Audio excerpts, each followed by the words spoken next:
देखा था। तो लास्ट क्लास में हम लोगों ने बूटस्ट्रैप का कंसेप्ट डिस्कस किया था, है ना। और बूटस्ट्रैप की केस में अगर अपन बात करें तो आई थिंक बूटस्ट्रैप 3 के बारे में हम लोगों ने डिस्कशन कर लिया था। बूटस्ट्रैप 3 के बाद में अगर हम देखें तो बूटस्ट्रैप 4 के बारे में भी हमने डॉक्यूमेंटेशन डिस्कस किया था। और आज के सेशन की अगर अपन बात करें तो आज के सेशन में हमें यहाँ पे जो डिस्कस करना है वो डिस्कस करना है बूटस्ट्रैप 5 का डॉक्यूमेंटेशन, राइट। बूटस्ट्रैप 5 के डॉक्यूमेंटेशन के साथ में अपन कोशिश ये करेंगे कि आज उस पर अपन एक वेब पेज भी डिजाइन कर देखें, है ना।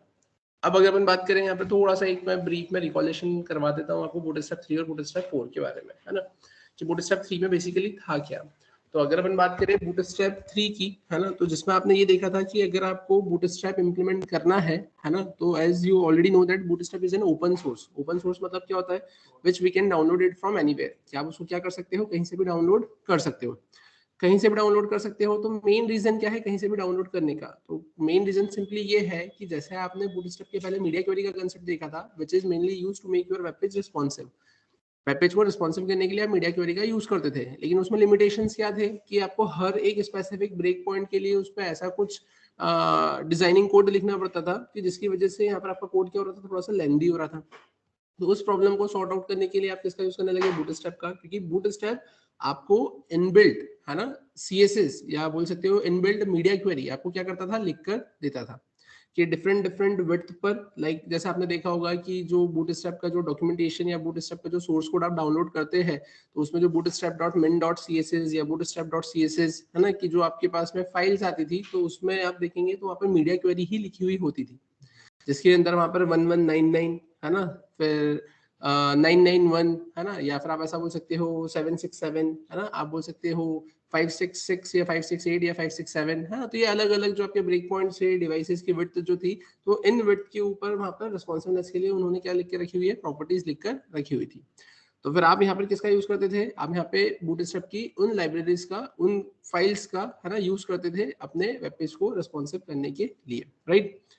फिर अगर अपन बात करें तो उसमें हमने दो तरीके देखे थे, है ना। There are two ways to implement bootstrap in our code, है ना। First one is by downloading the files, है ना, मतलब आप सबसे पहले तो क्या करोगे, बूटस्ट्रैप को डाउनलोड करोगे और उसके बाद में आप उसको लिंक करेंगे। और सेकंड वे ये था कि आप उसमें सीडीएन पाथ का यूज कर सकते थे, है ना। सीडीएन का फुल फॉर्म होता है कंटेंट डिलीवरी नेटवर्क, है ना, जिसमें आप क्या करते थे कि डायरेक्टली आप इंटरनेट से मतलब लिंक कॉपी करते थे और लिंक को डायरेक्टली आप अटैच कर देते थे। ऐसा इसलिए करते थे क्योंकि बूटस्ट्रैप के एग्जांपल्स चलाने के लिए या फिर बूटस्ट्रैप से जो भी क्रिएटेड आपकी साइट्स रहेंगी, तो अगर एंड यूजर अगर अपने सेलफोन या डेस्कटॉप या लैपटॉप पे चलाता है, तो वो कोई बूटस्ट्रैप डाउनलोड करके नहीं चलाएगा, वो तो डायरेक्टली ही चलाएगा। और डायरेक्टली चलाने के लिए उसको जो लिंक्स की रिक्वायरमेंट लगेगी, तो अगर आप यहाँ पे सीडीएन पाथ अटैच करते हैं अपने वेब पेज या वेबसाइट में, तो उस केस में वो लिंक ऑटोमेटिकली उसको सर्वर से क्या हो जाएंगी, डेटा फैच कर दे देगी, राइट।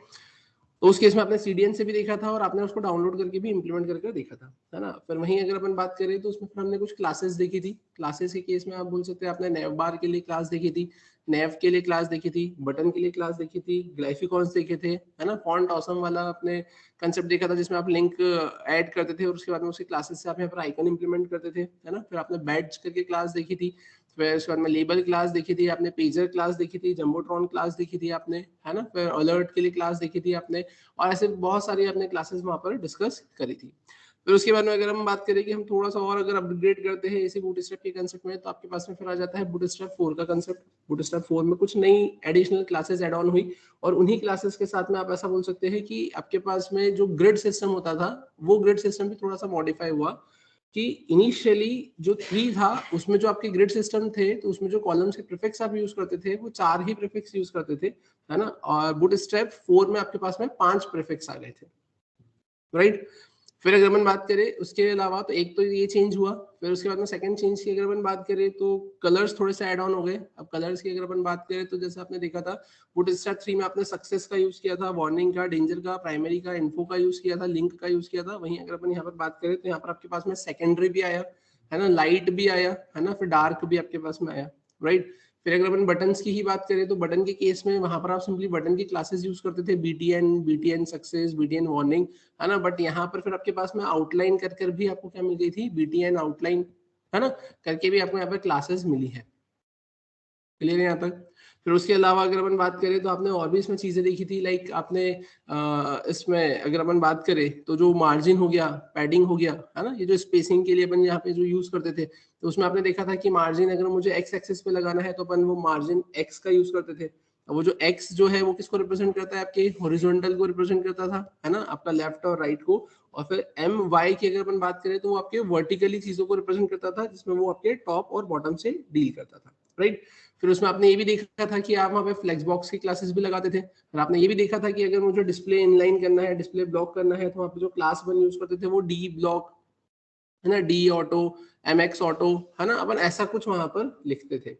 आपने फिर इसके अलावा ये भी देखा था कि अगर आपको उसमें स्पेसिंग वगैरह देना होती है तो आप वहाँ पे जो लिखते थे, लाइक आपने लिखा P5, तो P5 के केस में क्या हो रहा था वहाँ पर, वो ऐसा हो रहा था कि वो जो 5 था वो किसको रिप्रेजेंट कर रहा था, तो उस स्पेसिंग के लिए आपने वहाँ पे लिखा था जो लिखते थे अपन यूनिट्स लिखते हैं, है ना, कि 0.25 REM से लेकर कहाँ तक जा रहा था, वो 3 REM तक जा रहा था, है ना। उसका क्लासिफिकेशन आपको थोड़ा सा मेमोराइज करना पड़ेगा कि वो 0.25, फिर 0.50, फिर 1, फिर 1.5, फिर 3, है ना, समथिंग इस टाइप से उसका क्लासिफिकेशन देकर रखा हुआ था। फिर अगर अपन उसके अलावा बात करें तो बाकी की फिर जो क्लासेस थी, है ना, और जो भी आपने जितने भी 3 में क्लासेस देखी थी उनका थोड़ा सा मॉडिफिकेशन, कोई नई क्लासेस उसमें एड ऑन हुई है। और वो सारी क्लासेस के साथ में आपने यहाँ पे क्या करा था, 4 का डॉक्यूमेंटेशन डिस्कस किया था, राइट। अब अगर अपन बात करें इसके अलावा, तो इसके अलावा सिमिलरली अगर अपन बात करें तो आपके पास में बूटस्ट्रैप 5 है। 5 के केस में भी 5 का डॉक्यूमेंटेशन है। और उस डॉक्यूमेंटेशन की अगर अपन बात करें तो उसमें भी कुछ नई चीजें हैं।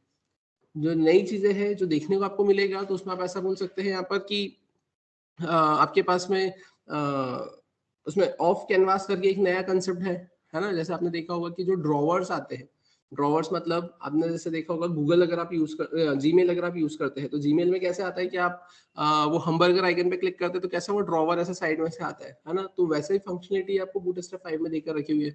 वो ड्रॉवर आपका लेफ्ट से आ सकता है, राइट से आ सकता है, टॉप से आ सकता है और बॉटम से आ सकता है, राइट। फिर वहीं अगर अपन बात करें कि ग्रिड सिस्टम की, ग्रिड सिस्टम के केस में क्या है, तो ग्रिड सिस्टम के केस में आप सिंपली ऐसा बोल सकते हैं कि 3 में आपके पास में कॉलम के 4 प्रीफिक्स थे, है ना। फिर आपके पास में 4 में 5 प्रीफिक्स हुए। और 5 में अगर अपन बात करें तो यहाँ पर आपके पास में 6 होंगे। क्लियर है। क्लासेस में थोड़ा सा मॉडिफिकेशंस होंगे, है ना, क्लासेस को लिखने का तरीका थोड़ा सा चेंज होगा। कुछ नई क्लासेस इसमें क्या हुई है, एड ऑन हुई है, नई फंक्शनलिटी, नए कंपोनेंट्स इसमें क्या हुए हैं, आपके एड ऑन हुए हैं।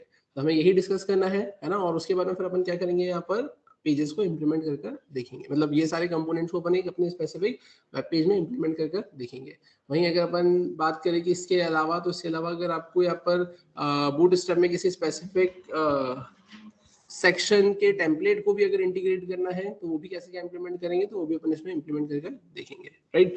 तो चलते हैं यहाँ पर सर्च करते हैं बूटस्ट्रैप 5 का डॉक्यूमेंटेशन। तो जैसे कि आपकी स्क्रीन पर आपको दिख रहा है, अपन आ जाते हैं यहाँ पर and here I am going to search bootstrap 5। ठीक है, यहाँ पे भी सेम बूटस्ट्रैप 5 को आप डाउनलोड भी कर सकते हो। और डाउनलोड करने के साथ में अगर आप चाहे कि बिना डाउनलोड करे काम हो जाए तो उस केस में फिर आप यहाँ पर CDN लिंक भी आप उसमें लगा सकते हो, राइट। तो अपन आते हैं यहाँ पे डाउनलोड, ये इंट्रोडक्शन टू बूटस्ट्रैप 5, है ना। अब यहाँ पे ये बूटस्ट्रैप 5 देके रखा हुआ है। अब ये इसकी ऑफिशियल साइट है। सिमिलरली जैसे आपने जो देखा था वैसे का वैसे ही 4 में भी ऐसे ही सब कुछ यहाँ पर आपको देकर रखा हुआ था। इसके बारे में थ्योरी सब कुछ देकर रखी हुई है ना। आप थोड़ा सा अगर थ्योरी के बारे में और डिस्कस करना चाहते हैं, पढ़ना चाहते हैं, तो आप उसको थोड़ा सा इंट्रोडक्शन को रीड आउट करेंगे तो ऑटोमेटिकली आपको चीजें थोड़ी सी क्लियर होगी, ठीक है।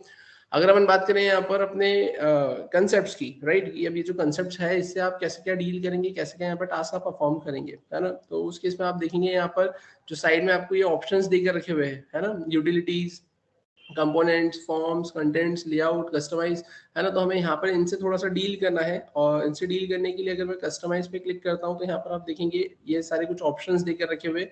लेआउट पर अगर क्लिक करेंगे तो ये कुछ ऑप्शंस आपको देकर रखे हुए, जिसमें एक ऑप्शन है आपका ग्रिड का, राइट। तो अपन आते हैं यहाँ पर ग्रिड सिस्टम पे। अब अगर अपन बात करें कि ये जो ग्रिड सिस्टम है, ये ग्रिड सिस्टम होता क्या है बेसिकली, तो जैसा हमने 3 में डिस्कस किया था, है ना, कि 3 के केस में मैंने जब आपको क्लासेस बताई थी कि बटन कैसे बनता है, आइकन्स कैसे बनते हैं, है ना। फिर आपने देखा था कि यहाँ पे अगर फॉर्म बनाना है तो आप फॉर्म कैसे बनाएंगे। बट स्टिल वहां पर आप ये सारी क्लासेस यूज तो कर रहे थे, उनकी प्रॉपर्टीज आपको मिल भी रही थी, है ना। कुछ चेंजेस या कुछ उन क्लासेस का इफेक्ट आपको देखने को मिल भी रहा था, लेकिन वो सारी चीजें आपके पेज को रिस्पॉन्सिव करने में हेल्प नहीं कर रही थी।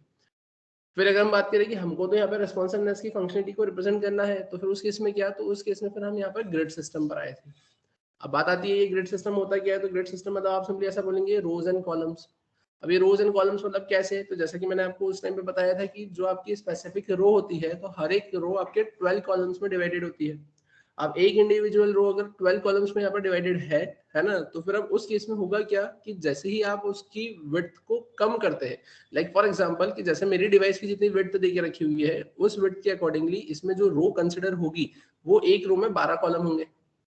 जैसे ही मेरे इस डिवाइस के अलावा अगर उस वेब पेज को मैं किसी और डिवाइस पे चलाता हूँ और जहां पर मैं विड्थ को क्या करता हूँ, कम करता हूँ, तो उस केस में वो 12 कॉलम्स कैसे मैनेज होंगे, है ना, वो डिपेंड करेगा इसके ग्रिड सिस्टम पे, है ना। अब कैसे मैनेज होंगे मतलब कि वो जो 12 कॉलम्स है ना, अब मैंने उसकी विड्थ को कम किया।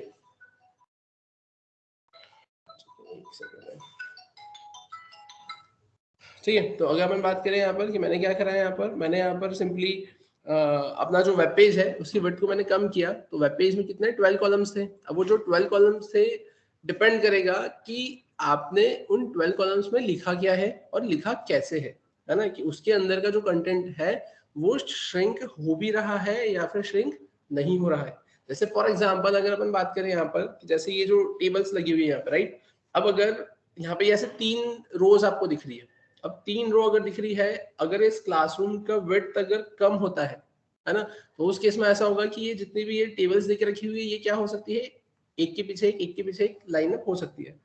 लेकिन अगर अपन बात करें कि जो इंडिविजुअल टेबल की जितनी विड्थ है, अगर इससे भी और अगर आपके क्लासरूम की विड्थ अगर कम हो जाती है, तो क्या ये यहाँ पर अपने आप को श्रिंक कर सकता है क्या, मतलब इससे ज्यादा अगर आपकी विड्थ कम होती है, तो उस केस में आपको यहाँ पर रेस्पॉन्सिवनेस देखने को नहीं मिलेगी, ये टेबल यहाँ पर और ज्यादा श्रिंक नहीं हो सकती। सिमिलरली आप भी यहाँ पर ये जो 12 कॉलम्स की बात कर रहे हो कि आप यहाँ पर आपके विड्थ को 12 कॉलम्स में डिवाइड करेंगे, और वो जो 12 कॉलम्स रहेंगे कि जैसे ही विड्थ कम होगी, जैसे ही उसके ब्रेक पॉइंट मिलेंगे, तो ये 12 कॉलम्स ऑटोमेटिकली ब्रेक होके एक के नीचे एक आना सेट होंगे।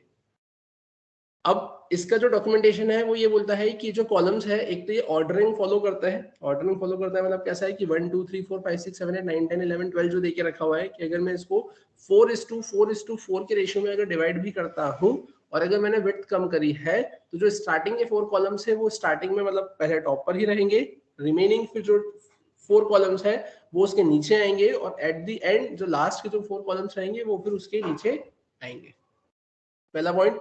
दूसरा पॉइंट डॉक्यूमेंटेशन आपको ये बोलता है कि यहाँ पर ये जितने भी कॉलम का कंसेप्ट है ये नेस्टेबल है। नेस्टेबल है मतलब कैसा, कि आपने यहाँ पर अगर 6:6 के रेशियो में 12 कॉलम्स को अगर डिवाइड किया है ना, कि टोटल 12 कॉलम्स है, आपने 6:6 में उसको क्या किया है, यहाँ पर डिवाइड किया है। अब अगर आपने 6:6 में उसको डिवाइड किया है, तो वो हर एक इंडिविजुअल 6 कॉलम है ना, मतलब वो जो 6 आपके कॉलम्स है वो फिर से यहाँ पर 12 कॉलम्स में क्या होंगे, डिवाइडेड होंगे। जो सेकंड पार्ट था आपके 6 कॉलम का, तो वो फिर से यहाँ पर 12 कॉलम्स में क्या होंगे, यहाँ पर डिवाइड होंगे, कि जैसे ही विड्थ कम होगी तो वो 6 और 6 का जो रेशियो था, तो वो 6 और 6 क्या हो जाएंगे, आपके एक लाइनअप में आ जाएंगे। अब ये 12 कॉलम्स में डिवाइडेड है। अब ये 12 कॉलम्स फिर से अगर आप डिवाइड करते हैं 6:6 में, तो वो इंडिविजुअल 6 फिर से किस में कन्वर्ट हो जाएगा, आपके 12 कॉलम्स में कन्वर्ट हो जाएगा। रिमेनिंग 6 फिर से किस में कन्वर्ट हो जाएगा, 12 कॉलम्स में कन्वर्ट हो जाएगा। और यहाँ पर जैसे कि मैंने आपको बताया, ये जो 6:6 का जो रेशियो है, और ये 6 कॉलम्स और 6 कॉलम्स एक के नीचे एक आ रहे हैं, तो ये किसी स्पेसिफिक ब्रेक पॉइंट पर ही नीचे आएंगे। और ये ब्रेक पॉइंट जैसा कि मैंने आपको बताया था कि 1199 होता है एक, है ना, एक 991 होता है ना, फिर एक 767 होता है ना, 576 होता है। तो ये सब आपके क्या है, आपके ब्रेक पॉइंट्स आपको देकर रखे हुए हैं। इन ब्रेक पॉइंट्स पर ये सारी चीजें यहाँ पर क्या होती है, श्रिंक होना स्टार्ट होती है, कि आप यहाँ पर इन कॉलम के अकॉर्डिंग ही यहाँ पर आपके कंपोनेंट्स को क्या करते हो, उसके अंदर सेट करते हो। क्लियर है आई थिंक यहाँ तक सभी को, है ना।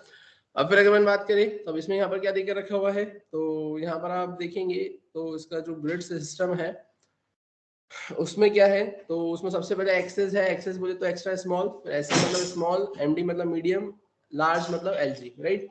अब ये जो 4 है ये तो आपके ऑलरेडी किस में थे, आपके 3 में भी थे, है ना, और 3 के साथ में आपके 4 में भी थे। एडिशनली अगर अपन बात करें तो एक्स्ट्रा लार्ज ये आपका किस में आया था, आपके 4 में भी था, और यहाँ पर भी 5 में भी है। और वहीं अगर अपन बात करें एक्स्ट्रा एक्स्ट्रा लार्ज XXL, है ना, ये आपका किस में आया है, आपके बूटस्ट्रैप 5 में आया है। तो ओवरऑल देखा जाए तो जो आपका ग्रिड सिस्टम है उसके अंदर यहाँ पर आपके पास में 6 कॉलम से क्या मिलेंगे, आपको प्रीफिक्स देखने को मिलेंगे। अब अगर अपन बात करें, जैसे कि आपकी स्क्रीन पर यहाँ पर आपको दिख रहा है, यहाँ पर क्या दिख रखा हुआ है, ये कॉलम कंटेनर है ना, मैक्स विड्थ। अब यहाँ पर आप क्या बोलेंगे, क्लास प्रीफिक्स क्या होगा, तो जो एक्सेस है ना, मतलब 576 से नीचे है ना, उसको अपन किससे रिप्रेजेंट करेंगे, डायरेक्टली कॉल से ही रिप्रेजेंट करेंगे। 3 में आपने देखा था कि जहां पर आप कॉल एक्सेस लिखते थे है ना, 4 में भी आप सिर्फ कॉल ही लिखते थे, और 5 में भी आप यहाँ पे सिर्फ क्या लिखेंगे, कॉल ही लिखेंगे। वहीं अगर अपन बात करें कि यहाँ पर आपके पास में जो स्मॉल देके रखा हुआ है ना, तो वो क्या देके रखा हुआ है यहाँ पर 576 से ज्यादा है ना, 576 या 576 से ज्यादा और 767 तक, उसकी रेंज कहां तक रहेगी, 767 तक। तो उसको रिप्रेजेंट कैसे करोगे आप, कॉल एसएम से। वहीं अगर अपन बात करें इसके अलावा, तो इसके अलावा मीडियम, तो मीडियम के केस में आप बोलेंगे 768 से 768 और 768 से ज्यादा, और कहां तक, 991 तक। वहीं अगर मैं बात करूं किसकी, लार्ज की, तो लार्ज कहां से कहां तक रहेगा, 992 से ज्यादा और 1199 तक। एक्सेल कहां से रहेगा, तो वो 1200 से रहेगा, कहां तक, 1399 तक। और XXL की अगर अपन बात करें तो वो कहां से कहां तक जाएगा, तो वो जाएगा आपका यहाँ पर ये 1400 से ऊपर। यहाँ तक सभी को क्लियर है क्या?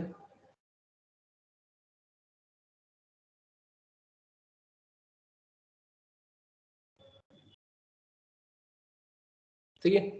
अब यहाँ पर आप क्या बोलेंगे, तो यहाँ पर आप सिंपली ऐसा बोलेंगे कि यहाँ पर देखिए रखा हुआ है आपके पास में कॉलम्स है ना, कि नंबर ऑफ कॉलम्स कितने रहेंगे आपके, वही 12 कॉलम्स रहेंगे। गटर विड्थ 1.5 REM है ना, रूट एम्पेरिकल यूनिट है ना, या फिर 0.75 REM on left and right है ना, तो लेफ्ट और राइट में कितना 0.75 रहेगा, और टोटल कितना रहेगा 1.5 REM रहेगा। ठीक है। अब फिर अगर अपन बात करें कि ये गटर विड्थ होता है क्या बेसिकली, तो गटर विड्थ मतलब आप सिंपली ऐसा बोल सकते हैं कि जो आप कॉलम डिफाइन करते हैं है ना, कि जो आपके पास में आपके कॉलम्स होते हैं, तो उन कॉलम्स में दोनों साइड जो आपकी स्पेस लेफ्ट होती है ना, वो कंसिडर होती है आपकी गटर विड्थ। वो क्या कंसिडर होती है आपकी, गटर विड्थ। ठीक है। कस्टम गटर्स यहाँ पे देखे रखा है, यस, मतलब आप ऐसा बोल सकते हो कि यार क्या विड्थ को अपन कम ज्यादा कर सकते हैं, हाँ। नेस्टेबल, तो आपके जो कॉलम्स रहेंगे वो नेस्टेबल हो सकते हैं, हाँ। कॉलम ऑर्डरिंग, हाँ, कॉलम की ऑर्डरिंग भी यहाँ पर कंसिडर होती है। क्लियर है क्या यहाँ तक? तो ये ग्रिड सिस्टम आपको थोड़ा सा पता होना चाहिए। ठीक है। फिर अगर अपन बात करें इसके अलावा,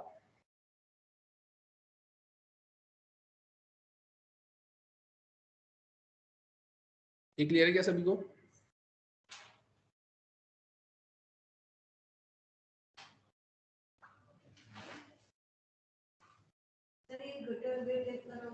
गटर विड्थ मतलब आप सिंपली ऐसा बोलेंगे कि जैसे आप नॉर्मल एक बटन बनाते हैं, राइट, तो नॉर्मल बटन बनाया है, तो वो बटन के अंदर जो भी आपने कंटेंट लिखा है, तो वो कंटेंट को कवर अप करते हुए आपको बटन के साइज का एक बटन देखने को मिल जाएगा। लेकिन अगर आप बूटस्ट्रैप की क्लासेस लगाते हैं, तो वो क्लासेस इंटरनली कुछ CSS की प्रॉपर्टीज होल्ड करके रखती है, और उन प्रॉपर्टीज में ये लिखा रहता है कि प्रॉपर स्पेसिंग होना चाहिए है ना, टॉप और बॉटम से स्पेस होना चाहिए, लेफ्ट और राइट से स्पेस होना चाहिए। तो वो यही है कि अगर आप कोई स्पेसिफिक कॉलम बनाते हैं है ना, तो जो कॉलम के अंदर आप जो कंटेंट लिखेंगे, तो उस कंटेंट को लेफ्ट और राइट से वो प्रॉपर स्पेसिंग के साथ में मैनेज करेगा।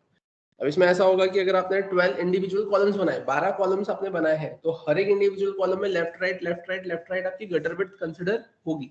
बट वहीं अगर आप 1:11 का रेशियो रखते हैं कि 1 एक कॉलम और इधर डायरेक्टली 11 कॉलम्स, तो उस केस में यहाँ पर तो दोनों साइड गटर विड्थ होगी, और ये जो 11 कॉलम्स रहेंगे इसमें 1 टाइम ही गटर विड्थ रहेगी इस साइड और इस साइड, मतलब बाकी की पूरी स्पेस हम यहाँ पे क्या कर पाएंगे, प्रॉपर्ली यूटिलाइज कर पाएंगे। क्लियर है यहाँ तक? ठीक है। फिर अब अगर अपन बात करें इसके अलावा, तो इसके अलावा आप देखेंगे यहाँ पर आपको देके रखा हुआ है यहाँ पर ये कंटेंट है ना। अब कंटेंट की केस में आपको यहाँ पे कुछ क्लासेस वगैरह देके रखी है, जैसे इमेजेस है, टेबल्स है, फिगर्स है ना। सिमिलरली अगर अपन बात करें तो ये फॉर्म है ना, फॉर्म की केस में select, checks and radio, range, input, group, floating, label, layout, validation. और कंपोनेंट्स की अगर अपन बात करें तो ये accordion, alert, beds, bread crumb है ना, बटन, ये सारी चीजें देके रखी है, राइट। इसमें अगर अपन बात करें कि कुछ कुछ खास जो हमें यहाँ पे रिक्वायर्ड रहेगा, तो जैसे कि आपको भी पता है कि अगर अपन इमेजेस की बात करें कि आपको इमेजेस आपके वेब पेज पे लगाने के लिए है ना रिक्वायर्ड रहेगी ही, सही है ना, मैंडेटरीली। तो आप सिंपली ऐसा बोलेंगे कि अगर अपन 3 की बात करें, तो 3 की केस में मैंने वहां पर जो क्लासेस देखी थी वो कौन कौन सी थी, एक थी image responsive, image thumbnail, image rounded, image circle, ये 4 क्लासेस थी। बट अगर अपन बात करें 4 की, तो 4 में आपने क्या देखा था कि वहां पर आपको एक और एडिशनली क्लासेस मिली थी, और वो क्लास कौन सी थी आपकी, इमेज फ्लूइड, है ना। जो इमेज फ्लूइड ये थी, वो इमेज क्या कर रही थी, आपकी पूरी वेट को कवर अप कर रही थी। फिर आपने देखा था ना इमेज फ्लूइड, और फिर लेफ्ट राइट, है ना, इमेज राउंडेड, है ना, और फिर लेफ्ट राइट वो भी बता रहा था, सेंटर भी बता रहा था आपको कि आप लेफ्ट में रखना चाहते हैं, राइट में रखना चाहते हैं, सेंटर में रखना चाहते हैं। तो उस केस में ये मॉडिफिकेशन हुआ था वहां की आपकी इमेज की क्लासेस में। बट वहीं अगर मैं बात करूं कि यहाँ पर अगर हम बूटस्ट्रैप 5 में देखें, तो अब यहाँ पर क्या कुछ नया है क्या, तो आप देखेंगे यहाँ पर आपको क्या दिख रहा है। तो सबसे पहले यहाँ पर IMG SRC क्लास, और यहाँ पर क्या देके रखा हुआ है, इमेज फ्लूइड। ठीक है, यहाँ पे क्लास क्या देके रखी हुई है आपको, इमेज फ्लूइड, राइट। अब ये इमेज फ्लूइड क्या करेगी, तो इमेज फ्लूइड के केस में जैसे आपने देखा था कि अपन कंटेनर फ्लूइड लिखते थे, तो कंटेनर फ्लूइड जो अपनी सबसे फर्स्ट क्लास थी, तो उस केस में हम क्या बोलते थे कि वो पूरी डिवाइस के वेट को क्या करता है, कवर अप करता है। सिमिलरली इमेज फ्लूइड भी यही रिप्रेजेंट कर रहा है कि वो पूरी डिवाइस के वेट को क्या करेगा, यहाँ पर कवर अप करेगा। तो यहाँ पर एक क्लास हो गई इमेज फ्लूइड। फिर अगर अपन बात करें थंबनेल की, तो थंबनेल की केस में आप क्या बोलेंगे, इमेज थंबनेल। थंबनेल के बाद में फिर आप देखेंगे यहाँ पर ये क्या देके रखा हुआ है, क्लास। अब इसमें अगर आपको यहाँ पे जो आपके कॉर्नर्स है ना, अभी आप देखेंगे यहाँ पर इसके जो कॉर्नर्स है वो कैसे दिख रहे हैं आपको, एकदम सॉलिड कॉर्नर्स दिख रहे हैं, है ना। और वहीं अगर अपन बात करें इस केस में, तो इस केस में आप देखेंगे यहाँ पे जो कॉर्नर्स है एकदम से सॉलिड नहीं है, थोड़े से कर्व है ना। तो उस केस में आप क्या बोलेंगे, यहाँ पर इस पे क्लास कौन सी लगी हुई है, राउंडेड। इसको अगर लेफ्ट में रखना है, तो अब यहाँ पे भी एक और चीज कि अब यहाँ पे जो लेफ्ट और राइट होता था, है ना, अभी तक वो स्टार्ट और एंड में कन्वर्ट हो चुका है। कि जो लेफ्ट होगा उसको बोलेंगे अपन स्टार्ट, और जो राइट था उसको अपन क्या बोलते हैं यहाँ पर, एंड। तो उस केस में आप क्या बोलेंगे, राउंडेड फ्लोट स्टार्ट और राउंडेड फ्लोट एंड। सेंटर करना है तो आप क्या बोलेंगे, राउंडेड। तो राउंडेड मतलब तो चलो ठीक है कि आपके ये कॉर्नर्स के लिए हो गया। MX ऑटो, MX ऑटो बोले तो जैसा आपको पता है कि अगर आपको किसी स्पेसिफिक डिव को हॉरिजॉन्टली सेंटर में लेकर आना है, तो आप लिखते थे मार्जिन ऑटो। तो उसी चीज के लिए यहाँ पर आप क्लास में क्या लिखोगे, MX ऑटो। और वहीं अगर अपन बात करें कि ये X मतलब क्या, क्योंकि M मतलब तो मार्जिन समझ में आया, और ऑटो मतलब तो वो ऑटो जो अपन लगाते थे, लेकिन X मतलब क्या, तो X मतलब भी आपने डिस्कस किया था हॉरिजॉन्टली, है ना, जो कि लेफ्ट और राइट, है ना, को मैनेज करते हुए आपको आपके डिव को कंपोनेंट को सेट करने का काम करेगा। वहीं अगर अपन बात करें डी ब्लॉक, तो डी ब्लॉक मतलब ये भी आपको पता है, डिस्प्ले ब्लॉक, राइट। तो ये ऐसा कुछ कंसेप्ट आपको यहाँ पर देखकर रखा हुआ है। वहीं अगर अपन बात करें इसके अलावा, तो अब इसमें आपने यहाँ पे क्या लिख दिया है, आपने लिख दिया है क्लास राउंडेड, और यहाँ पर आपने डिव की केस में क्या कर दिया है, क्लास। क्लास में आपने क्या लिख दिया है यहाँ पर, टेक्स्ट सेंटर। तो उस केस में भी यहाँ पर क्या दिखेगा, ये आपको कुछ इस टाइप से ऐसा कुछ देखने को मिलेगा। क्लियर है। वहीं अगर अपन बात करें अब ये पिक्चर, है ना, पिक्चर के केस में ये आपने लास्ट क्लास में भी देखा ही था, है ना। लास्ट क्लास में भी आपने जो पिक्चर यूज किया था, तो उसमें क्या था, यहाँ पे पिक्चर टैग आप लगा रहे थे, ओपन और आप इसको क्या कर रहे थे, क्लोज कर रहे थे, और यहाँ पर आप क्या लिख रहे थे, सोर्स SRC सेट, और यहाँ पर आप क्या लिखेंगे, टाइप, और टाइप में आपने क्या लिखा था, ये इमेज SVG प्लस XML। मतलब ये जो भी आपकी इमेज वगैरह रहेंगी, है ना, मतलब आप यहाँ पे सोर्स मतलब आप ऐसा बोल सकते हो जैसे SVG इमेज अलग से फ्रेम करते हैं ना अपन, SVG या फिर नहीं, एसवीजी मतलब एक थोड़ा सा अलग ही हो जाता है, फॉर्मेट ही थोड़ा सा अलग हो जाता है। जैसे आपने देखा होगा कि जैसे कुछ एनिमेशन टाइप बोले, है ना, या फिर जैसे नॉर्मल इमेज तो नॉर्मल इमेज ही रहती है, लेकिन एक एनिमेशन टाइप, जैसे एक इफेक्ट देखा था मैंने कि आप जैसे जैसे पेज को स्क्रॉल करते हो, है ना, तो वैसे वैसे एक लाइन जो रहती है वो उस पेज के साथ में चलती है। लाइक आपने ऐसा कुछ पेज डिजाइन किया है कि ऊपर इमेज लगी है और साइड में कंटेंट है, फिर स्पेस है, तो जैसे जैसे मैं पेज को स्क्रॉल कर रहा हूँ वैसे वैसे वो लाइन उस डिजाइन से वैसे वैसे आपके क्या पेज को कवर अप करते हुए नीचे जा रही है। तो ये जो एनिमेशन टाइप जो आपको ऐसा कुछ दिख रहा है कि पेज के स्क्रॉल पे वो लाइन भी बढ़ती जा रही है, तो वो इफेक्ट आपके वो एसवीजी इमेज से आता है। तो वहां पर आप उस पूरे फ्लो का, उस पूरे स्क्रॉल की क्या क्रिएट करते हो, एक एसवीजी इमेज क्रिएट करते हो, जो कि पेज के स्क्रॉलिंग के साथ में आपको क्या होती है, फ्रेम होते हुए बनते हुए देखने को मिलती है। ठीक है, तो वैसा कुछ हो तो वो आप यहाँ पे मेंशन करेंगे, और अदरवाइज ये आपके पास में इमेज है ही सही, तो इसमें तो आपके पास में एसआरसी के अंदर आप जो भी जेपीजी वगैरह, पीएनजी वगैरह, है ना, जो भी आप लगाएंगे वो एक्सटेंशन तो यहाँ पर आपकी इमेज का आएगा ही सही। और वहीं अगर आप उसके ऊपर क्लास लगाना चाहते हैं तो वो डिपेंड करेगा, image fluid, image thumbnail, image rounded, आपको क्या क्लास लगानी है वैसी क्लास आप यहाँ पर लगाएंगे। क्लियर है यहाँ तक। वहीं अगर अपन बात करें टेबल्स की, तो अब टेबल्स की केस में आप क्या बोलेंगे, तो आपने जो 3 पढ़ा था, तो 3 में आपने टेबल्स की क्लासेस देखी थी, table, table responsive, table hover, table condensed, है ना, टेबल बॉर्डर्ड, टेबल स्ट्रिप्ड, ये क्लासेस देखी थी। फिर अगर अपन 4 पर आए थे, तो 4 में मैंने यहाँ पे क्या देखा था, टेबल डार्क, टेबल लाइट, है ना, ये 2 क्लासेस एडिशनली ऐड ऑन हुई थी। इसमें देखते हैं कि यहाँ पर कुछ नई टेबल की क्लासेस ऐड ऑन हुई है क्या। तो अब उसमें आप देखेंगे यहाँ पे लिखा हुआ क्या है, तो यहाँ पे लिखा हुआ है क्लास में टेबल, ठीक है। अब उसके बाद में देखिए रखा हुआ है यहाँ पर स्कोप में कॉलम, है ना, कि यहाँ पे इन्होंने ये बताया कि यार ये क्या है, यहाँ पर आपका स्पेसिफिक ये कॉलम स्कोप में रिप्रेजेंट कर रहा है। बट अगर आप यहाँ पर ये नहीं भी लिखेंगे तो भी कोई प्रॉब्लम नहीं होगी, ठीक है। फिर अगर अपन बात करें इसके अलावा, तो यहाँ पर अब ये देखिए रखा है, ये डिफॉल्ट आ गया, primary, secondary, success, danger, warning, info, light और ये डार्क। उसके लिए यहाँ पर अब इन्होंने क्या मेंशन करके रखा हुआ है, टेबल प्राइमरी। अब ये तो आप ऐसा बोल सकते हैं कि जो प्राइमरी, सेकेंडरी, सक्सेस वगैरह जो देखे रखा है, आप इसको किसी के भी साथ में लगा सकते हैं। जैसे याद हो तो आपने बूटस्ट्रैप 3 जब पढ़ा था, तो उसमें भी आपने पढ़ा था सक्सेस, वार्निंग, डेंजर। अब उसको आपने किसके साथ लगाया था, उसमें आपने उसको टेक्स्ट के साथ में भी लगाया था, और आपने वो बीजी के साथ में भी लगाया था, बीजी सक्सेस, बीजी प्राइमरी, और उसकी को आपने अलर्ट के साथ में भी लगाया था, बटन के साथ में भी आपने लगाया था, बीटीएन सक्सेस लगा दिया था। फिर आप टेबल के केस में भी लगा रहे थे कि आपने टी हेड वगैरह में भी क्लास, सक्सेस वगैरह, वार्निंग, डेंजर लगा दिया। तो उस केस में ये ऐसी चीज है कि आप कहीं पे भी आप लगा सकते हैं, राइट।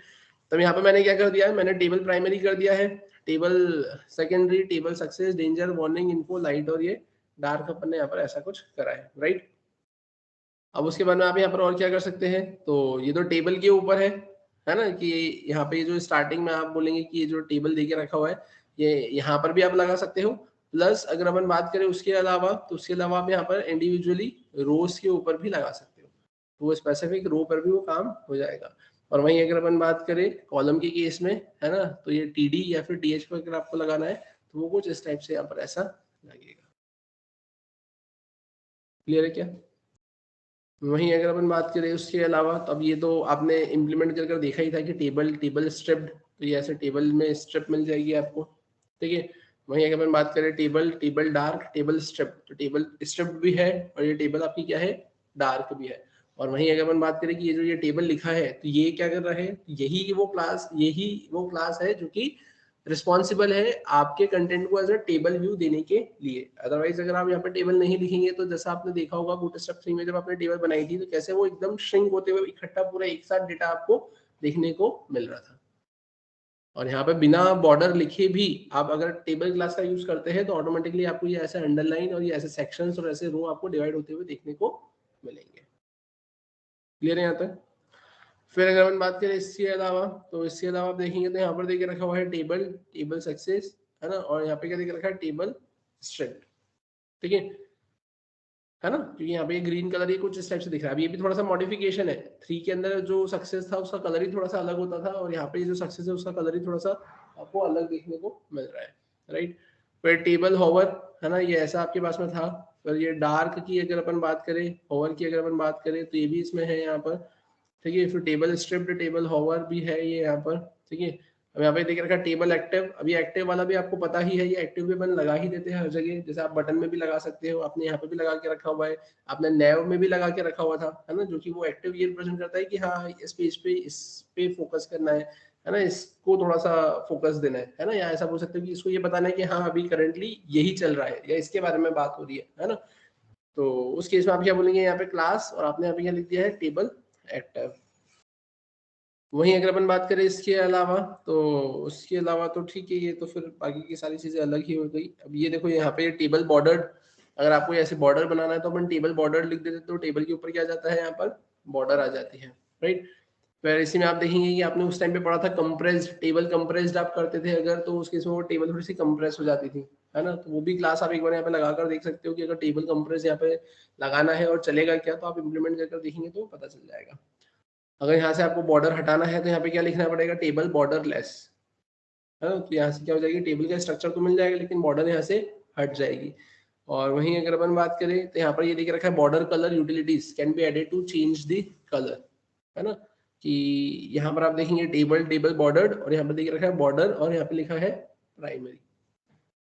जैसे आपने बूटस्ट्रैप 3 में तो ऐसा कुछ बॉर्डर के बारे में कुछ देखा नहीं था, आपने बूटस्ट्रैप 4 के अंदर बटन्स के ऊपर देखा था आउटलाइन करके, बीटीएन आउटलाइन, है ना, कि बीटीएन आउटलाइन प्राइमरी, तो वो आपने उसमें देखा था। लेकिन अगर यहाँ पर बात करें तो यहाँ पर आपको टेबल की बॉर्डर के लिए भी क्या देकर रखी है, क्लास देकर रखी है।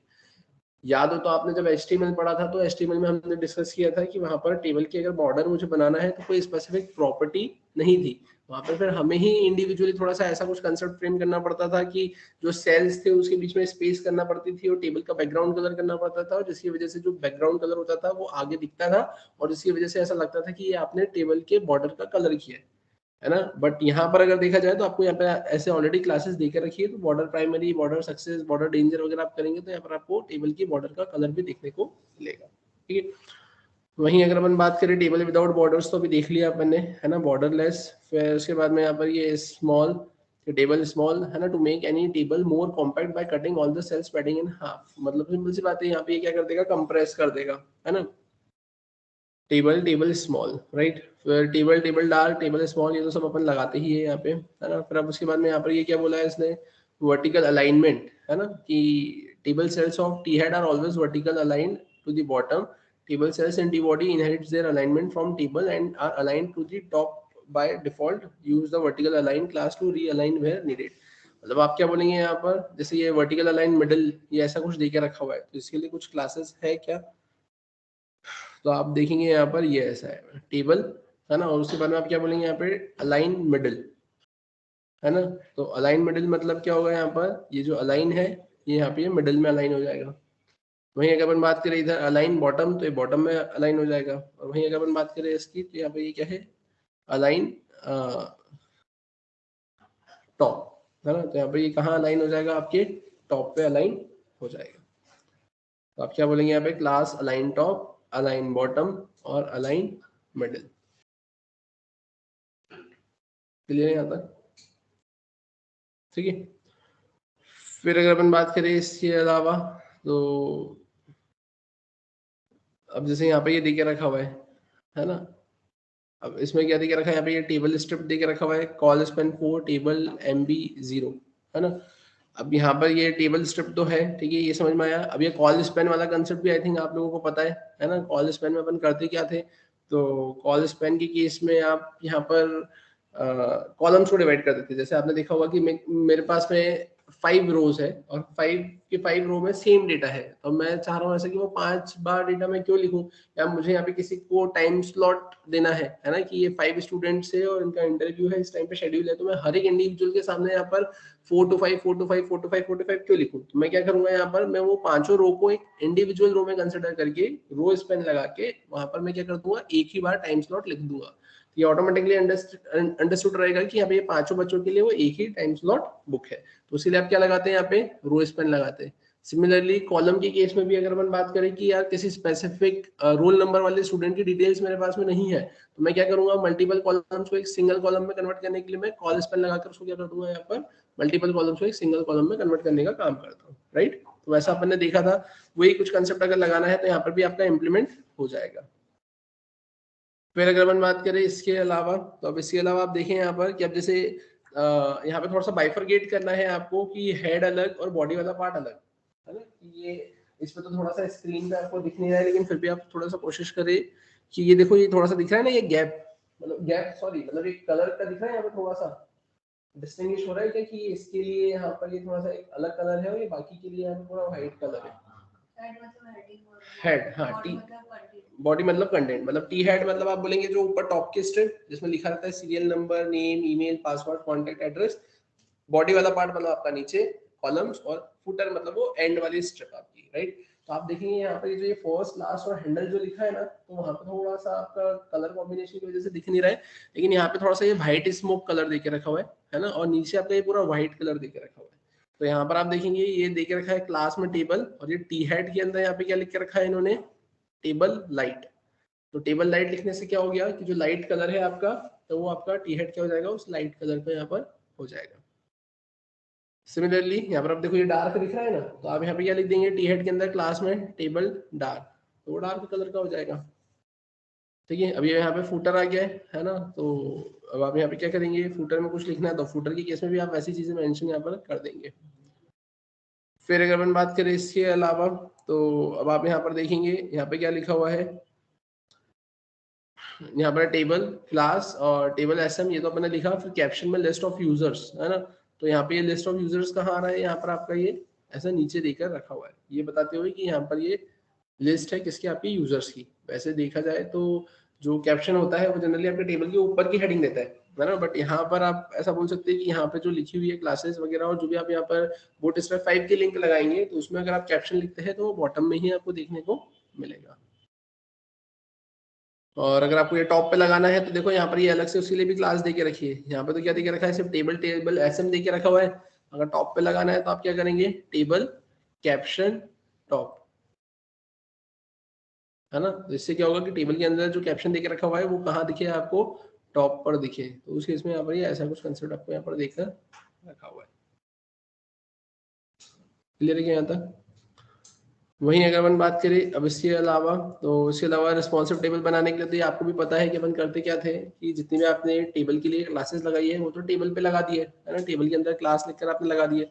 रिस्पॉन्सिव करने के लिए आप उस टेबल को एक डिव में लिखते थे, डिव पर जाके आप क्लास लिखते थे टेबल, और टेबल रिस्पॉन्सिव लिखते थे, जिसकी वजह से अगर आपकी विड्थ कम भी होती थी तो वो जो टेबल है वो रिस्पॉन्सिवनेस की फंक्शनलिटी कैसे शो करता था, तो उस केस में श्रिंक होने पर, है ना, अगर आपने टेबल रिस्पॉन्सिव नहीं लगा के रखा हुआ है तो आपके ब्राउजर स्क्रीन ही वहां पे स्क्रॉल बार प्रेजेंट करता था, मतलब ब्राउजर ही स्क्रॉल होने लगता था, ब्राउजर स्क्रीन ही स्क्रॉल होने लगती थी।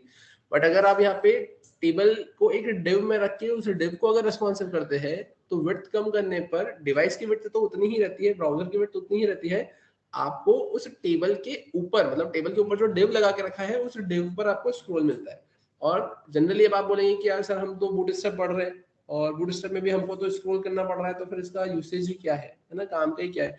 बट टेबल के केस में तो आपको ऐसा स्क्रॉल मिलेगा ही सही, क्योंकि अगर टेबल में अगर मल्टीपल एंट्रीज है तो ऐसा तो पॉसिबल ही नहीं है कि वो आप विड्थ कम कर दे तो सारी एंट्रीज बस एक साथ वहीं पे वो भी रिस्पॉन्सिव मैनर में आपको देखने को मिले। एक बार आपकी इमेज रिस्पॉन्सिव हो सकती है, साइज कम हो सकती है ना, विड्थ हाइट कम हो सकती है। एक बार आपका जो टेक्स्ट है उसकी विड्थ कम करके हाइट में इंक्रीज हो सकता है, लेकिन टेबल का कंटेंट आपका होगा। आपकी जो ईमेल आईडी है, ईमेल आईडी जो आपने लिखी है ना, आपके पास में जो कॉलम्स है उसको आप कैसे ब्रेक करोगे, ठीक है। तो वहां पर तो आपका स्क्रॉल चलता है, राइट। फिर अगर अपन बात करें उसके अलावा, तो उसके अलावा आप बोल सकते हैं यहाँ पर कि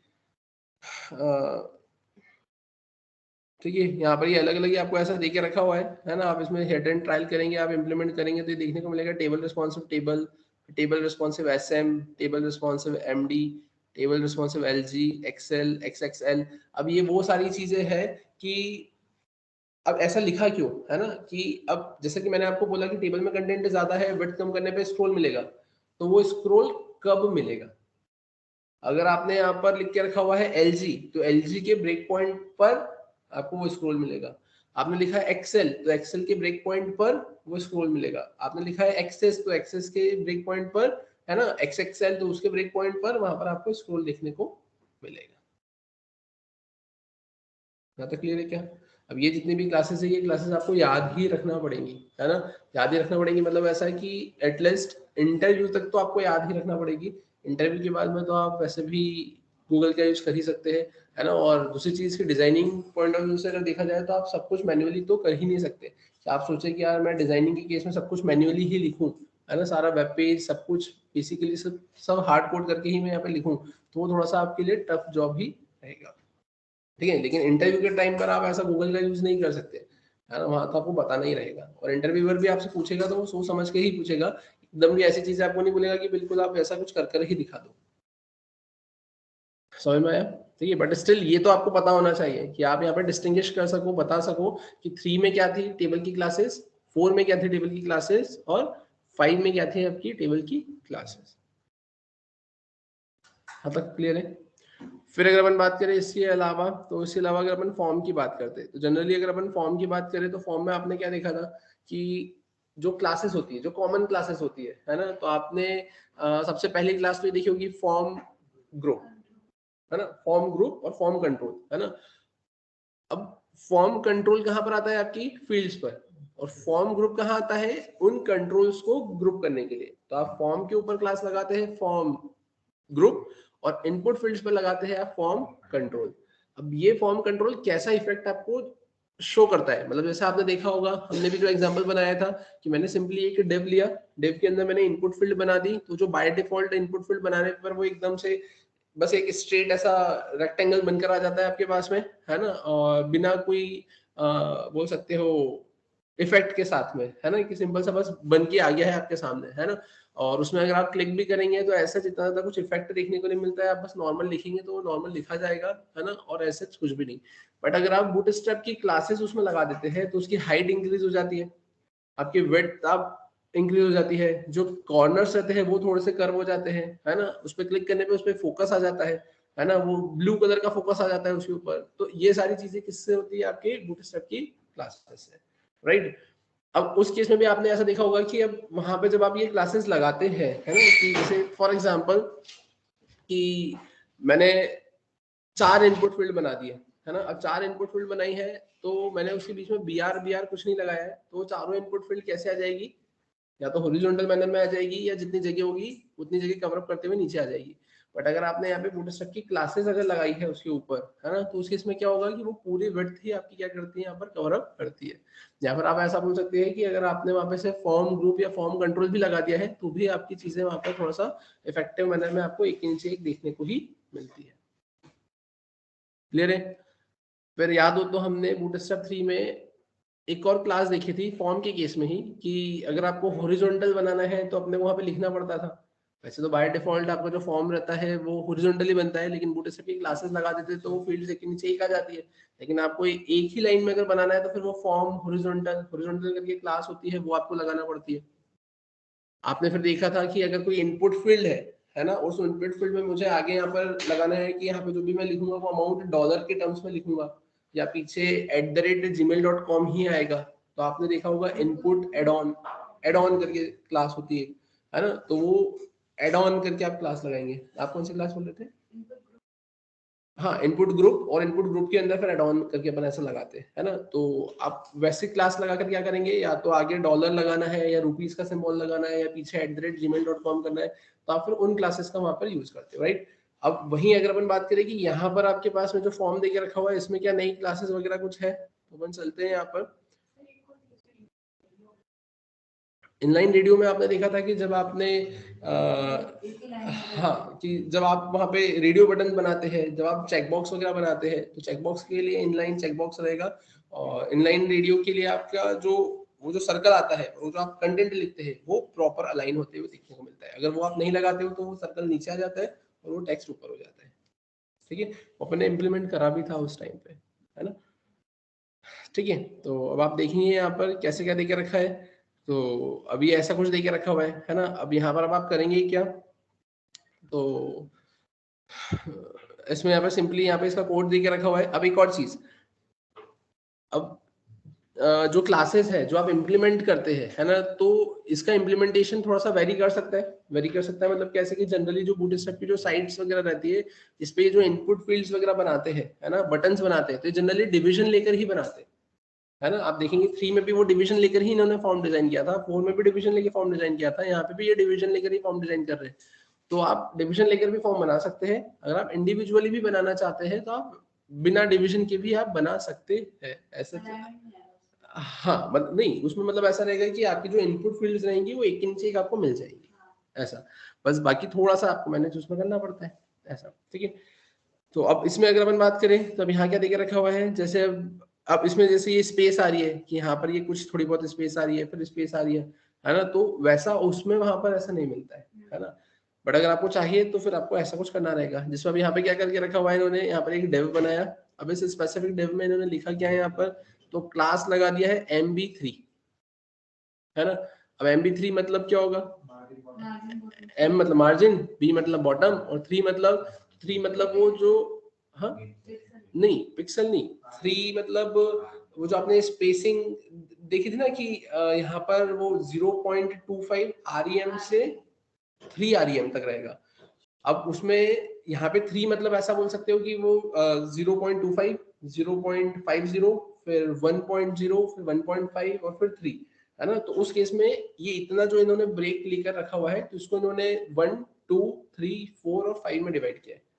ठीक है, और वो REM मतलब क्या होता है, रूट एम्पेरिकल यूनिट, है ना। तो उस अकॉर्डिंगली मार्जिन बॉटम और इन्होंने यहाँ पे 3 लिख के रखा हुआ है। फिर अगर अपन बात करें उसके अलावा, तो उसके अलावा यहाँ पर आप देखो इन्होंने क्या लिख के रखा है, फॉर्म लेबल लिख के रखा हुआ है ना, ये क्लास लगा के रखी हुई है। तो यहाँ पे क्लास में इधर इन्होंने क्या लिख के रखा है, फॉर्म कंट्रोल लिख के रखा हुआ है। और इधर अगर अपन बात करें यहाँ पर इन्होंने फॉर्म टेक्स्ट यहाँ पर लिख कर रखा हुआ है। क्लियर है? ठीक है। अब एक और चीज यहाँ पर अगर अपन बात करें तो यहाँ पर इन्होंने आईडी भी लिख के रखी हुई है ना। किसी भी अगर फील्ड में अगर अपन आईडी लिखते हैं, जैसे यहाँ पर तो ये जो डिवीजन में अगर इन्होंने आईडी लिख के रखी हुई है ना, डिवीजन में अगर इन्होंने आईडी लिख के रखी हुई है तो ये डेफिनेटली आपके डिजाइनिंग पर्पस के लिए लिखी है कि अगर आपको डिजाइनिंग पॉइंट ऑफ व्यू से उस स्पेसिफिक एलिमेंट को फेच या फिर गेट करके कुछ डिजाइन इंप्लीमेंट करना है ना, तो अपन आईडी से यूज करेंगे। बट यही चीज अगर अपन इनपुट फील्ड की बात करें, इनपुट फील्ड में भी दो चीजें होती है। क्या होता है, एक नेम होता है और एक आईडी होता है। आईडी स्पेसिफिकली उस फील्ड के ऊपर डिजाइनिंग पर्पस के लिए होती है, और नेम की अगर अपन बात करें तो सर्वर साइड पर अगर आपको उस फील्ड के डेटा को फेच करना है तो उस केस में आप किसका यूज करते हैं, यहाँ पर नेम का यूज करते थे। ठीक है। वहीं आईडी और इससे एक और डिफरेंस समझ में आया कि आपके पास में क्लास होता है ना, और आईडी भी होता है ना। ये दोनों आपका क्या कंसीडर होता है, सिलेक्टर कंसीडर होता है। HTML के अंदर आईडी और क्लास दोनों एक जैसे ही काम करता है ना। वहां पे कुछ ऐसा डिस्टिंग्विशनेस आपको देखने को नहीं मिलती है कि आप आईडी का काम क्लास से, क्लास का काम आप आईडी से कर लो। लेकिन जैसे बूटस्ट्रैप हुआ या आपका जावास्क्रिप्ट हुआ, वहां पर ये थोड़ा सी चीजें मैटर करती है ना। आईडी मतलब कि जैसे मैंने बोला कि जितने स्टूडेंट्स हैं इतने स्टूडेंट्स में से सबकी ईमेल आईडी बताओ, तो सबकी यूनिक ईमेल आईडी होगी, तो आईडी यूनिकनेस को रिप्रेजेंट करती है।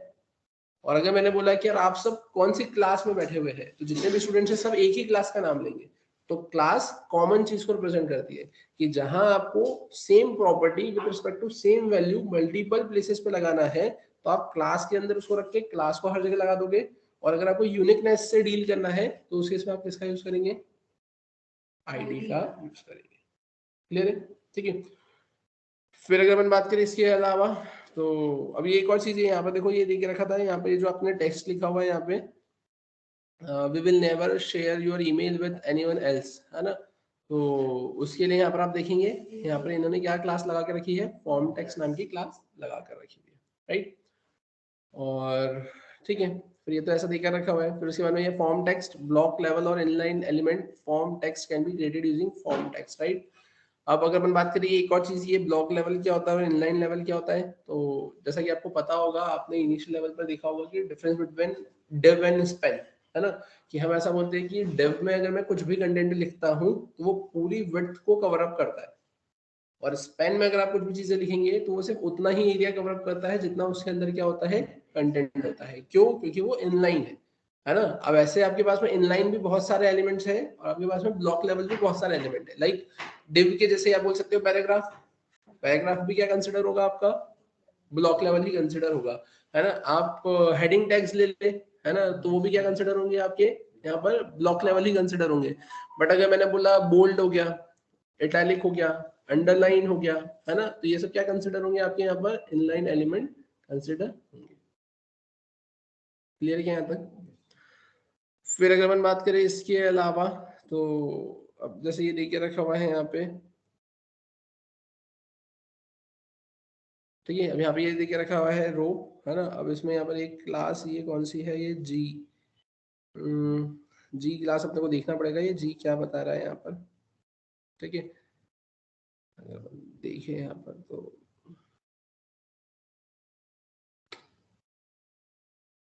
ठीक है, समझते हैं ना, एक बार देख लेंगे अपन, है ना, सर्च करके कि जी क्लास क्या कर रही है यहाँ पे। आगे इसके बारे में यहाँ पे कुछ लिखा भी नहीं है। Inline text can be use any typical inline HTML element be it a span small और something else with nothing more than dot form text class, right. और इसमें अगर अपन देखें तो यहाँ पर इन्होंने क्या देख रखा है, ये रो, है ना। रो तो आपको भी पता ही है कि रो क्लास अपन लगा सकते हैं, है ना। अब ये रो क्यों लगाना चाहिए, है ना, तो देखो सिंपल सी बात है। आपने जब बूटस्ट्रैप पढ़ा हो या फिर आपने जब CSS ही पढ़ा हो, है ना, तो CSS में ऐसा होता है कि कहीं ना कहीं आपको ऐसी रिक्वायरमेंट लगी होगी कि जब आपको एक ही रो के अंदर 3 डिविजन्स बनाना पड़ रहे हो, कि आपने यहाँ पर एक डिवीजन बनाया, फिर एक डिवीजन बनाया और फिर एक डिवीजन बनाया। अब इसमें ऐसा भी होता है कि अब ये 3 डिवीजन बनाने में आपको इन तीनों के ऊपर का डिव तो दिखेगा नहीं, कि एक ऊपर का डेव है और उसके अंदर 3 डिवीजन है। अब ऊपर वाला नहीं दिखेगा तो आपने सोचा एक काम करते हैं ना, एक डेव, 2 डेव और 3 डेव मैं डायरेक्टली यहाँ पे बना के आगे बढ़ जाता हूँ। अब बना के आगे तो बढ़ जाएंगे, लेकिन वो तीनों डेव को हॉरिजॉन्टली लाने के लिए आप एक प्रॉपर्टी लगाते हैं, फ्लोट लेफ्ट। अब इससे होता क्या है कि जो नेचुरल ऑर्डरिंग होती है आपके डिविजन्स की, आपके एलिमेंट्स की, लाइक आपने पहला डेव लगाया, आपने दूसरा डेव लगाया, आपने तीसरा डेव लगाया। अब तीसरे डेव के बाद में आपको यहाँ पे 3 डेव लगाना है। अब वो 3 डेव को आपको यहाँ पे मैनेज करने के लिए आप क्या लगा देते हैं, फ्लोट लेफ्ट। मतलब आप एक्सप्लिसिटली, फोर्सफुली उसको अपनी नीड के हिसाब से क्या कर रहे हैं, मैनेज कर रहे हैं। तो उस केस में ये होता है कि जब वो 3 डिव के बाद में आप जब नेक्स्ट डिव ये सोच के लगाते हैं कि वो डिव इन तीनों डिव के बाद में आएगा, तो बट वो डिव उसकी नेचुरल ऑर्डरिंग फॉलो करता है और वो डिव उन 3 डिव के बैकग्राउंड में जाके ऊपर वाले डिव के नीचे सेट हो जाता है। तो फिर वहां पर आपको क्या करना पड़ता है, वहां पर आपको या तो जो आउटर डिव है उस डिव पर भी फ्लोट लेफ्ट लगाना पड़ता है, कि आपने एक आउटर डिव बनाया, इसमें फ्लोट लेफ्ट लगा दिया और फिर उसके अंदर डिव रखे, तो आने वाला डिव उस डिव के नीचे ही आएगा। या फिर सेकंड थिंग कि you need to simply write a property clear both, है ना। क्लियर बोथ बोले तो कि आपको यहाँ पे क्या करना पड़ेगा कि जो आपने फ्लोट लेफ्ट से सेट किया है कि आपके पास में जो नेक्स्ट कंटेंट है वो इसके बाद में ही आए, तो अब वो चीज वैसी होती थी वहां पर, राइट। उसी चीज को अगर अपन यहाँ पर देखें तो यहाँ पर भी सेम चीज इफेक्टिव है ना, मतलब सेम चीज यहाँ पर भी आपको देखने को मिलेंगी। बट इस केस में अपन क्या करेंगे अब यहाँ पे कि अगर यही चीज मेरे को यहाँ पर भी देखने को मिल रही है और मैं तो यहाँ पे बूटस्ट्रैप यूज कर रहा हूँ, और बूटस्ट्रैप यूज कर रहा हूँ तो बूटस्ट्रैप की क्लासेस यूज कर रहा हूँ, तो मैं यहाँ पे फिर एक्सप्लिसिटली से एक चीज को मैनेज करने के लिए क्यों फ्लोट लेफ्ट करके प्रॉपर्टी लगाऊंगा। तो यहाँ पर आ जाता है आपके पास में रो का कंसेप्ट, कि आप क्लास में लिख देंगे रो, तो वो जो डिव है उस डिव को आप फ्लोट लेफ्ट की जगह क्लास रो दे देंगे, तो वो पूरी विड्थ कवर अप कर लेगा। अब उसके अंदर आप बचे हुए जो डिव है वो लगा के उनको कॉलम से आप मैनेज कर लो। कॉलम से मैनेज करने में ये होगा कि 4:4:4, 4:6:2, जैसा आपको जो रेशियो रखना है वो रेशियो रखकर आप उसको मैनेज क्या कर सकते हो, यहाँ पर कर सकते हो, तो आपके ऊपर डिपेंड करेगा। क्लियर है क्या यहाँ तक? ठीक है। फिर अगर अपन बात करें इसके अलावा, तो इसके अलावा आप यहाँ पर और क्या बोल सकते हो, तो अब जैसे दिख रखा है कॉल, फॉर्म, लेबल, है ना। अब ये क्लासेस कुछ ऐसी है कि थोड़ी सी आपको मेमोराइज ही करना पड़ेगी, है ना, याद ही आपको करना पड़ेगी, इसका कोई अल्टरनेटिव नहीं है ना। मतलब ऐसा कि आप लिख लिख कर याद करें, है ना, या फिर आप इम्प्लीमेंट कर करके याद करें, बट ये क्लासेस आपको याद करना ही पड़ेंगी, है ना। फिर उसके अलावा अगर अपन देखिए यहाँ पर देख रखा है डिसेबल फॉर्म, तो डिसेबल फॉर्म की केस में यहाँ पे क्या देख रखा हुआ है, यहाँ पर डायरेक्टली ये लिख के रखा हुआ है डिसेबल्ड, है ना। आप डिसेबल्ड लिख देंगे तो वो डिसेबल्ड हो जाएगा, है ना।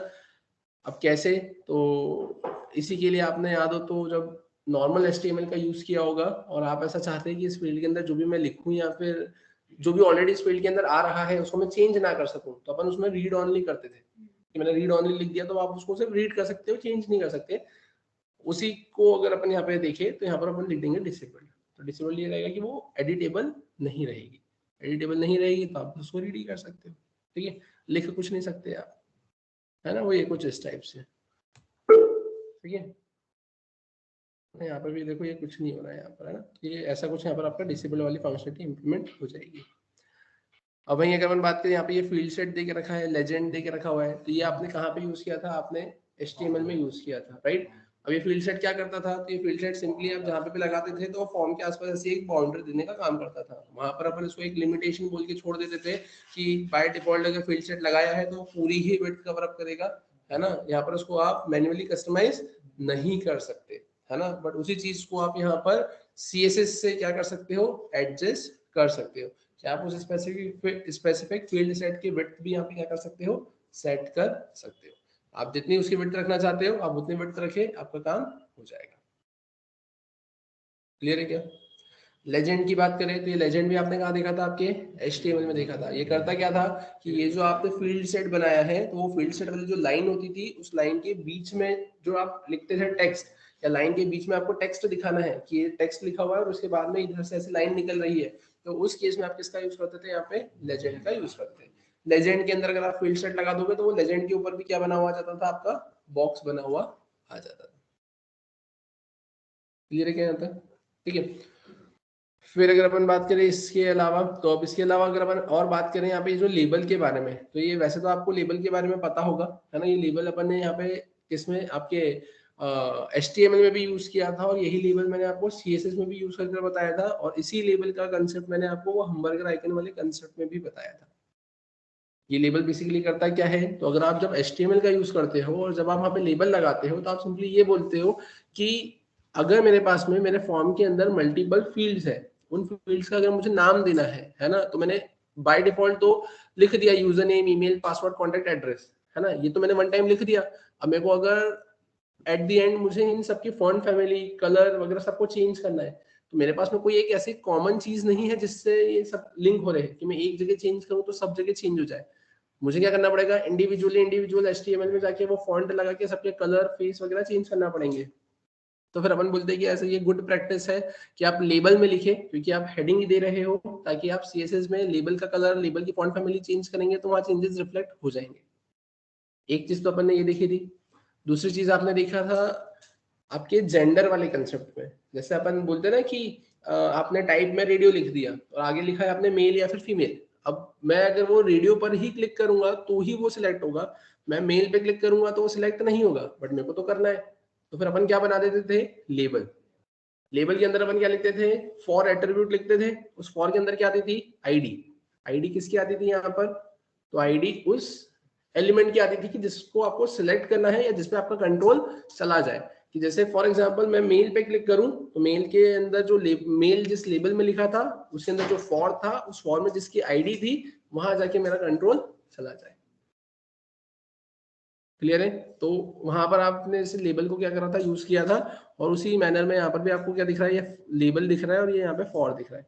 वैसे देखा जाए तो हर जगह नहीं भी लगाओगे तो भी चलेगा। इन्होंने तो जैसे ये हर एक इनपुट फील्ड वगैरह पे ये लेबल और उसके अंदर वो फॉर लगाकर चलते हैं, है ना। अगर आप सिंपली सिर्फ लेबल लिखकर भी अगर आगे बढ़ते हैं तो भी चलेगा, है ना। फॉर आप नहीं भी लगाओगे तो भी चलेगा, क्योंकि आप ऐसा थोड़ी चाहते हैं कि यहाँ पे यूजर नेम लिखा है और यहाँ इनपुट फील्ड लिखी है, तो मैं जनरली अगर मुझे कुछ इनपुट देना है तो मैं इस फील्ड पर ही क्लिक करूंगा, मैं इस यूजर नेम पे थोड़ी क्लिक करूंगा।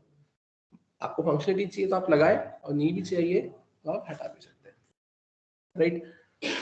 फिर अगर अपन बात करें तो ठीक है, ये तो ऐसा कुछ दे के रखा हुआ था यहाँ पर। इसके बाद में ये फॉर्म कंट्रोल वगैरह अगर इसमें अपन देखें तो यही चीजें दे के रखी है आपको, क्लासेस ही दे के रखी है यहाँ पर। आप यहाँ पर बोलेंगे वही लेबल, है ना। लेबल में आपके पास में फॉर्म लेबल आ गया, फॉर्म कंट्रोल आ गया। अगर अपन साइज की बात करें तो अब ये हर जगह आप लगा सकते हो, LG, SM, है ना, MD, एक्सेस। तो आप यहाँ पे फॉर्म की जो फील्ड्स है उसको भी यहाँ पे क्या कर सकते हो, अपनी नीड के हिसाब से कस्टमाइज कर सकते हो, ठीक है। वहीं अगर अपन बात करें डिसेबल करना है तो डिसेबल आप कर सकते हो यहाँ पे। रीड ऑनली की केस में आप देखो यहाँ पर इन्होंने कुछ दिया है क्या, तो यहाँ पर भी इन्होंने यहाँ पे ये रीड ऑनली देकर रखा हुआ है ना, कि आप रीड ऑनली भी लगाएंगे तो यहाँ पे ये रीड ऑनली ऐसा लग जाएगा, है ना, रीड ऑनली। हाँ, अब देखो ये यहाँ पे जैसे ये रीड ऑनली जो दे के रखा है तो ये इस पे होवर तो जा रहा है ना।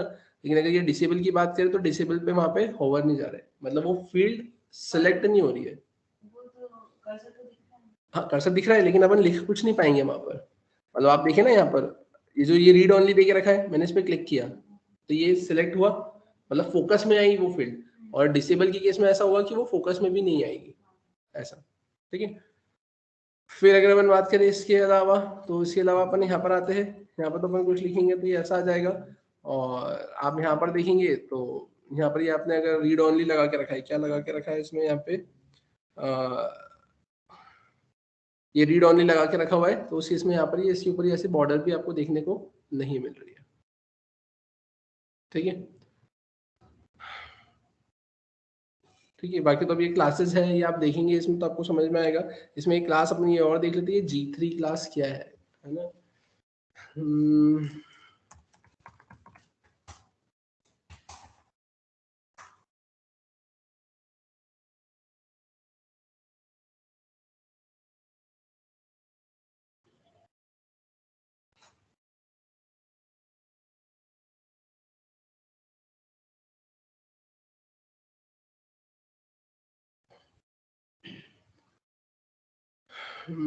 रो G0 दे के रखा है यहाँ पर।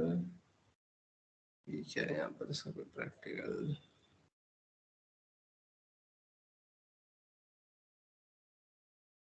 G0 और बाकी की चीजें लिखी हुई है इसमें यहाँ पे।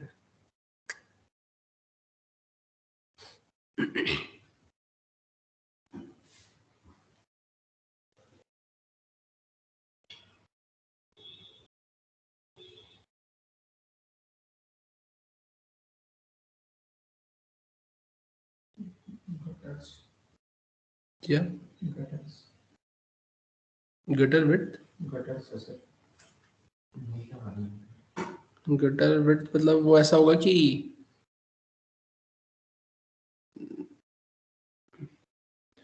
मतलब जैसे ये गटर विड्थ को मैनेज कर रहा है, जैसे गटर विड्थ जैसे मैंने आपको बताया था ना कि आपकी जो फील्ड है, फील्ड के लेफ्ट और राइट में आपको वो स्पेस मिलने का काम होता है ना, स्पेस मिलती है ना, तो वो उस चीज को रिप्रेजेंट कर रहा होगा और वो 3 रिप्रेजेंट कर रहा होगा उसकी कितनी स्पेस मिलेगी, है ना। अगर आप जैसे यहाँ पर 1 लिख देंगे तो थोड़ी सी स्पेस कम मिलेगी, 2 लिख देंगे तो थोड़ी सी उससे ज्यादा मिलेगी, 3 लिख देंगे तो उससे और ज्यादा मिलेगी, है ना। तो मे बी वो जी फॉर आपको गटर कंसिडर होगा यहाँ पर, राइट। फिर अगर अपन बात करें उसके अलावा, तो उसके अलावा आप यहाँ पर और बोल सकते हैं कि इनपुट फील्ड्स है ना। यहाँ पर ये इस टाइप की अगर आपको फील्ड्स चाहिए तो आप क्या लगाएंगे, यहाँ पर आप सिंपली लिखेंगे वही फॉर्म कंट्रोल लिखेंगे, टाइप में आप फाइल लिखेंगे, है ना। और उसके अलावा यहाँ पे फॉर्म में आप फॉर्म लेबल लिखेंगे, है ना। यहाँ पे आप मार्जिन 3 ऐसा मेंशन कर देंगे, है ना। अब आपको LG चाहिए तो आप LG, है ना, मतलब डिपेंड करेगा कि आप जैसे ये फॉर्म कंट्रोल आपने LG लिख दिया है ना, फॉर्म कंट्रोल आपने यहाँ पर SM लिखा है ना, फिर फॉर्म कंट्रोल ये आपने नॉर्मल लिखा है यहाँ पर, तो आप देखेंगे यहाँ पर इसकी जैसे जो साइज है ना, ये वेरी करेगी। LG में ज्यादा बड़ा हो जाएगा, SM में थोड़ा सा छोटा हो जाएगा, है ना। वो डिपेंड करेगा आपको कैसे क्या साइज है वहाँ पर चाहिए। कलर पिकर की अगर अपन बात करें, क्लिक करने पर आप देखिए यहाँ पर ये ऐसा आ रहा है, तो ये तो आपके पास में HTML5 की इनपुट टाइप में भी आपके पास में फंक्शनलिटी थी, जहाँ पर आप इनपुट टाइप में आप कलर लिखते थे तो आपको ये ऐसा ओपन होकर आ जाता था। इस पर क्लिक करने पे कैसा दिखेगा ये थोड़ा सा वेरी करता था आपके ब्राउजर टू ब्राउजर। क्रोम में करेंगे तो वो अलग दिखेगा, मोजिला में करेंगे तो मे बी वो अलग दिखे, है ना। आपके फायर ये एज में करें तो आपको थोड़ा सा अलग दिखे, तो वो वेरी करेगा, है ना, आपके ब्राउजर के ऊपर, राइट।